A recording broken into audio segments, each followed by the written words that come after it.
السلام عليكم ورحمة الله وبركاته. 5 ابتدائي، الوحدة الثامنة، الدرس الأخير في الوحدة الثامنة. تحويلات مهمة الأول لازم تعرفها. هو الدرس بيتكلم عن مسائل كلامية، هو فقط مسائل كلامية على الكسور، يعني جمع وطرح الكسور وهكذا. أولا هو في الدرس فيه تحويلات مهمة لازم تبقى عارفها، يعني أحول من سنة لشهر، من يوم لساعة، من ساعة لدقيقة، من دقيقة لثانية. طيب أنا هحط لك نمط ليها تتعامل بالنمط ده. النمط هو إيه ببساطة؟ إحنا هنكتب الكبير فوق والصغير تحت. طيب خلي الجملة دي دلوقتي، يعني سنة شهر، يوم ساعة، ساعة دقيقة، دقيقة ثانية. تاني اهو، سنة فوق تحتها شهر صغير، يوم كبير تحته ساعة صغيرة، ساعة كبيرة تحتها دقيقة صغيرة، دقيقة كبيرة تحتها ثانية صغيرة. طب النمط اهو بقى، لو هنزل من فوق لتحت بضرب الرقم اللي عندي. طيب لو هطلع لفوق هنعمل قسمة، يعني لو انا واقف عند السنة وهنزل للشهر يبقى هضرب. طيب لو انا واقف عند الساعة وهطلع لليوم هعمل قسمة. افتكر دي كويس قوي. طيب تعال نطبق، بس استنى لسه برضو. ايه المعلومة اللي انت لازم تبقى عارفها بقى؟ السنة 12 شهر، اليوم 24 ساعة، الساعة 60 دقيقة، الدقيقة 60 ثانية. دي معلومات لازم تبقى عارفها، ودي معلومات يعني انا بقولك احفظها، دي معلومات لازم تبقى عارفها. طب نبدأ بقى، تعال نشوف هنطبق ازاي في المسائل. الموضوع سهل جدا. هنا ساعة وربع، واحد وربع ساعة، يعني كأني بقول لك ساعة وربع. تاني اهو، واحد وربع يعني دي معناها ساعة وربع. طيب ركز في كلمة ساعة دي قوي، هو عايز يحولها لكام ساعة وكام دقيقة. طب بص بقى، أول حاجة الرقم الصحيح ده يخص الوحدة دي، يعني الرقم الصحيح ده اللي هو الواحد ده تابع الوحدة دي على طول. طب الوحدة دي اللي هي ساعة موجودة فين؟ هنا موجودة اهي، خلاص يبقى الرقم ده كده ينزل هنا، يبقى هنا كده واحد. طيب يبقى واحد ساعة. طب لسه الواحد على الأربعة اللي هي الربع دي بقى ايه؟ نعملها ازاي؟ هي تتقري ازاي؟ واحد ساعة وربع ساعة. طب أنا عايز أحول الربع ساعة دي لكام دقيقة؟ شوف بقى أهي، احنا واقفين كده، واحد على أربعة ساعة، كام دقيقة؟ طيب يبقى احنا كده، أنا بتحرك. تعال نرجع للخريطة تاني، الخريطة بتقول اهي من فوق لتحت، من ساعة لدقيقة، من ساعة لدقيقة، يعني كده بتحرك من فوق لتحت بضرب. يبقى هضرب في كام؟ هضرب في 60. خلاص يبقى انا هكتب الربع كده اهو، تعالى كده على جنب اهو، الربع كده اهو في 60. طيب تعال نضربها، واحد في 60 ب60، والأربعة تنزل. طيب 60 على الأربعة فيها ال15، يبقى بيساوي 15. تاني اهو، واحد في 60 ب60، والأربعة هتنزل كده هنا اهي، يبقى 60 على الأربعة فيها ال15، يبقى الناتج على طول 1 ساعة و15 دقيقة. طيب تعالى هنا، 90 دقيقة تساوي كام ساعة؟ طب تعالى نشوف، هو بيتحرك من فوق لتحت ولا من تحت لفوق؟ تعالى نشوف، هي الدقيقة اهي والساعة اهي. طب تعالى نشوف في الخريطة هنا كده، الخريطة اهي، احنا واقفين عند الدقيقة وهنطلع فوق اهو لساعة.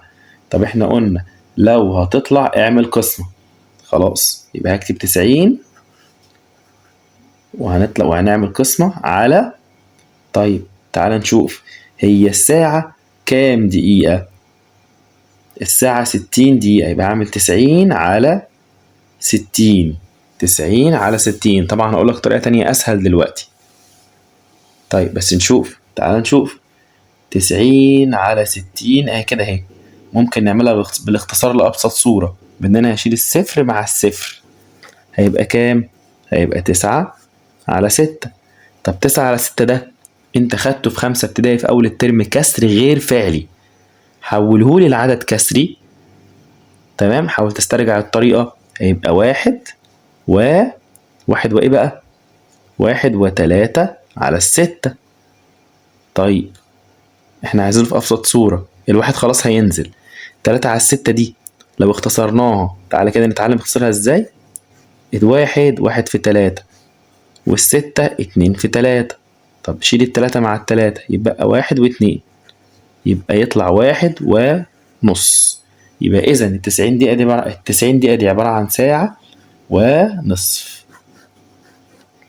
تاني عشان اللي مش فاهمها، 90 دقيقة اهي، هحولها لكم بطريقة تانية برضو. أنا عايز أحول ال90 للساعة، 90 دقيقة لساعة. طيب هشوف هنا اهو، أنا أول حاجة لازم تعرفها أنت بتتحرك إزاي، من تحت لفوق ولا من فوق لتحت؟ يعني بتتحرك من كبير لصغير ولا من صغير لكبير؟ طب من دقيقة لساعة، دقيقة اهي طالعة فوق لساعة، يبقى أنت بتتحرك من تحت لفوق، من تحت لفوق. طيب من تحت لفوق دي نعمل قسمة على طول، يبقى أنا قلت 90 على 60. طيب 90 على 60 اهي، من ضمن قواعد الاختصار لأبسط صورة هو احنا نشيل الأصفار مع بعضها، يبقى صفر يروح مع صفر، هيبقى عندي 9 على 6. طيب انت شاطر بتعرف تحول كسر غير فعلي كويس، ده كسر غير فعلي اهو.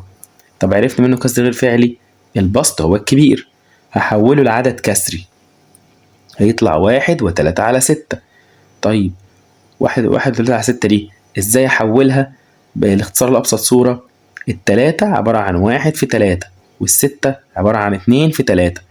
شيل المتشابه مع بعض، ال3 مع ال3 هيبقى لك 1 ينزل هنا اهو، والاتنين تنزل هنا، يبقى 1.5 اهو. 7 دقايق و45 ثانية عايزين نحولها لدقيقة، حلو قوي. طيب تعال نشوف ال7 دقايق دي، خليها زي ما هي مش هنعمل لها حاجة. طب تقول لي ليه مش هنعمل لها حاجة؟ عايزك تبقى ناصح وتنتقد المعلومة، يعني تقول رأيك فيها. بص أنا بصيت هنا أهو، هنا دقايق وهنا دقايق، خلاص يبقى دي مش هحولها، خليها زي ما هي، يبقى دي عبارة عن 7 زائد 7 زائد ال45 ثانية دي، ال45 ثانية دي كام دقيقة؟ طيب لو رجعنا للخريطة، أنا عايز ترجع كده للخريطة. الخريطة كانت بتقول إن أنا لو اتحركت من ثانية لدقيقة، يبقى أنا كأني بتحرك من تحت لفوق. طب من تحت لفوق بنعمل إيه؟ بنعمل قسمة. طيب هقسم على كام؟ هقسم على 60. 60 اللي هي ال60 دي اللي هي من دقيقة لثانية، يعني أنا هعمل كده 45 على 60.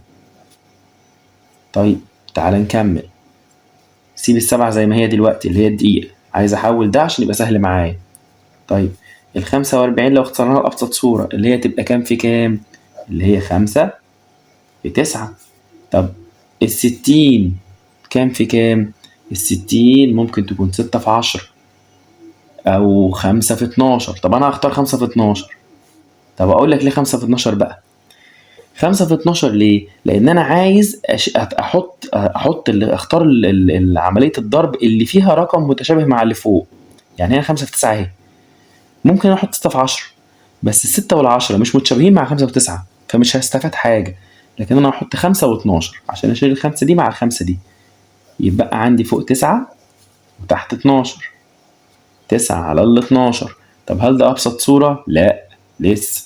طب ما ممكن نخلي ال9 3 و3، ال12 ما تقوليش بقى 2 في 6، لأ قول لي مثلا 3 في 4، ساعتها 3 مع 3 هيبقى عندك ال7 تنزل في مكانها، فوق 3 ما شطبناش عليها، وتحت 4، يبقى عندي 7 و3 على ال4. ايه بقى ال7 دي بقى اللي هي دي الأول اهي، و3 على 4 اللي هو الجزء الباقي اللي هي 45 ثانية. يبقى اكتب كده 7 و3 على ال4. طيب سؤال تاني، 7 و1 على 10 دقيقة، كام دقيقة وكام ثانية؟ برضو عايزك ناصح وتقارن وقول رأيك في المعلومة. 7 هنا اهي، هنا دقيقة، طب هنا دقيقة وثانية، يبقى مين اللي هسيبه؟ يبقى أنا هسيب الدقايق مكانها، يبقى خلي ال7 دي زي ما هي. طيب خلاص يبقى هنكتب هنا 7 دقايق اهي. طيب ال1 على 10 ده مش دقيقة، ده جزء من ده ثواني، يبقى أنا دلوقتي عايز أحول 1 على 10 دي من دقيقة لثانية، من دقيقة لثانية. خلاص هنكتب 1 على 10 كده عشان نقرر هنعمل ايه. من دقيقة لثانية، يبقى أنا كنت فوق عند الدقيقة اللي هي الكبيرة ونزلت تحت عند الثواني الصغيرة، يبقى من فوق لتحت بنعمل ايه بقى؟ ترجع للخريطة هتلاقيني كاتب لك من فوق لتحت، لو هتنزل اضرب، يبقى نكتب فيه. طيب من دقيقة لثانية في قد ايه؟ في 60، في 60. طيب تعال نشوف، 1 في 60 ب60، وال10 تنزل هنا، وخد بالك بعد كده هتفهم ال10 دي ليه بتنزل كده. شيل الصفر مع الصفر، يبقى 6 على 1 فيها 6. يبقى هنا ده عبارة عن 7 دقايق و6 ثواني. طيب ايه الجزء الباقي من الدرس؟ المسائل الكلامية. المسائل الكلامية نصيحة مني لازم تقراها كويس قوي.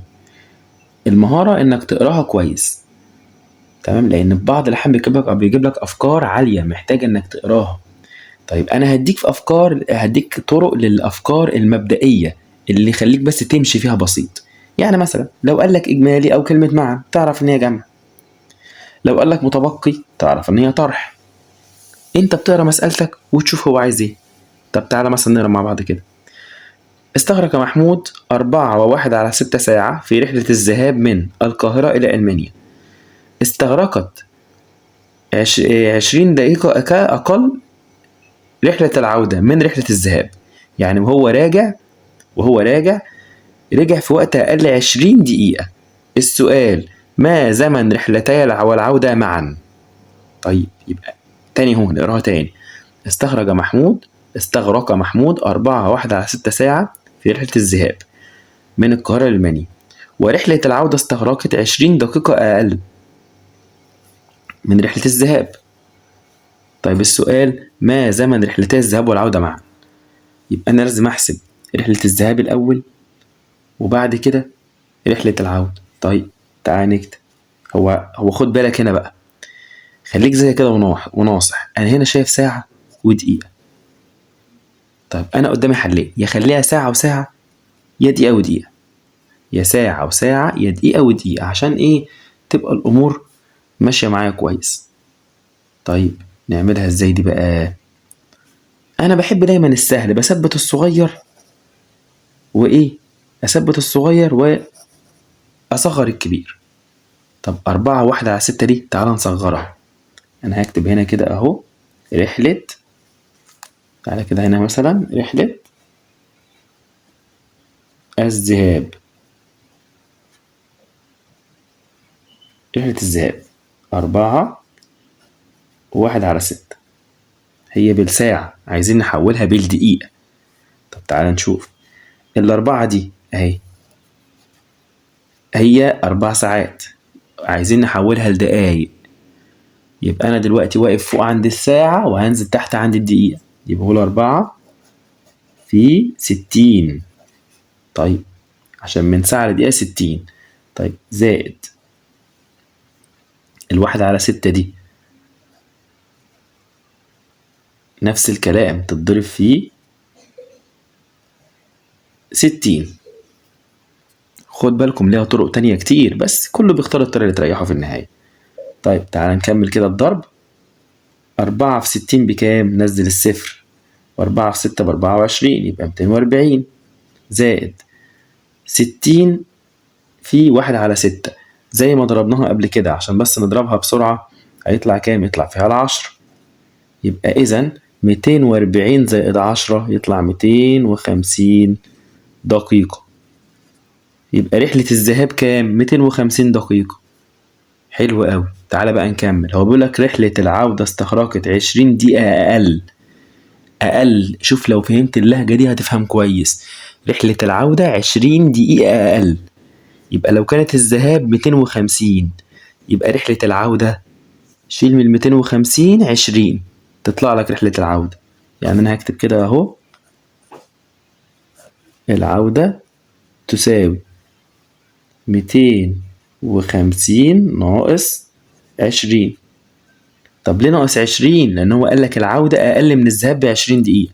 يطلع كام؟ يطلع 210 دقيقة.